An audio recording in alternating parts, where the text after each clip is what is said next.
When I get home, I kick my shoes off, take a leak, and throw the toilet paper away since we've never not had clogging issues. I wash my hands with Mom's favorite hand soap, the lemon verbena from Bath & Body Works, $5 or $27.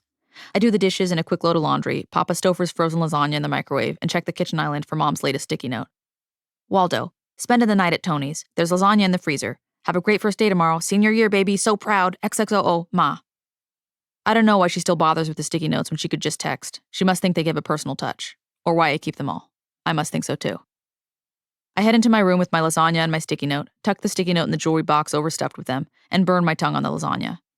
I watch 10-step curly hair tutorials on YouTube that seem so complicated that I figure I'll just go back to frying it with a blow dryer and straightening iron every day and deal with the self-acceptance later. I switch to a video of a girl my age thrifting, then JFK getting his brains blown out in the back of that convertible, then a beauty guru's $700 Sephora haul. I follow the links in her description box to the items from her haul as she tells me that she seriously has a problem and needs to delete her Sephora app so that she doesn't keep purchasing multiple shades of products that she hasn't even tried. I order the same shades of cream blush stick that she did, except for Venetian Rose, which is sold out and would have looked too harsh on my pale skin anyway. I know that a blush isn't going to transform my life, but it's still nice to believe during the 3-day shipping time that it could. It's nice to believe that the only difference between me and Margot Robbie is a stick of blush. It's nice to believe promises, even empty ones in cute typefaces on the backs of little cardboard packages. Especially those ones. There's something about how assured they are in those pretty little fonts that feels more credible than the ones coming out of people's mouths. I fill out the delivery page and the payment page, then my heart races as I scroll down to that bold, red, looming place order button. I click it, and a combination of regret and excitement flushes through my body. A combination so potent that it leaves no space for whatever feeling lurks underneath it. I polish off my lasagna with whatever taste buds survived that first bite, then wash my face, brush my teeth, and pick my zits even though I know I shouldn't. I get in bed but can't sleep, so instead, I scroll.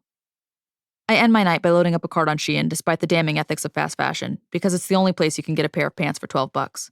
The cancer warning comes up on all the items, which I appreciate because it helps me prioritize my cart. Velvet trousers, not worth the cancer. Crop top, it stays. 3. I am a failure, is the first thing he says to us. An absolute failure. It's dramatic, sure, but it gets me to stop scrolling, which is more than I can say of any of my other teachers. All of them trying to force a rapport, getting all chummy with us by cracking some you-get-it joke about Principal Sanders, the panic of their growing obsolescence bleeding through every word, as if the approval of a few hormonal Gen Zers means they're still relevant, still in the game, still a worthwhile human being. This was not my dream, Mr. Korgy says as he paces up and down the rows, his loafers hitting the floor in a smooth, rhythmic beat.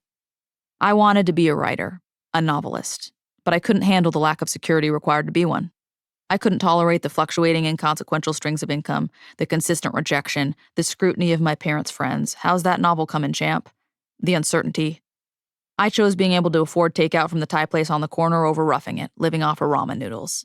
I chose going to the game with the guys over submitting my short stories to publications. I chose catching up on my favorite TV show over finishing a draft.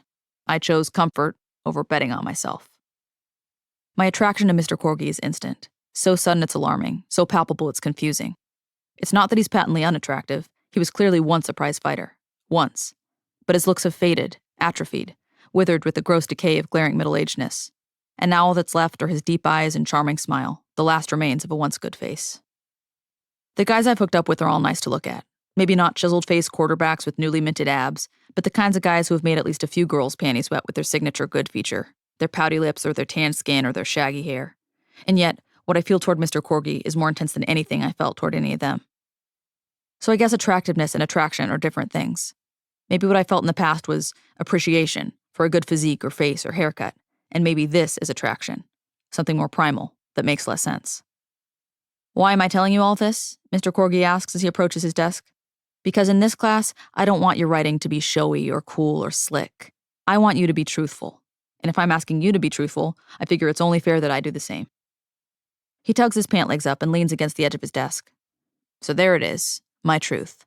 The truth about how I got here to where I am today, a 40-year-old man teaching creative writing to high school seniors at East High in Anchorage, Alaska. The truth about why I am a failure.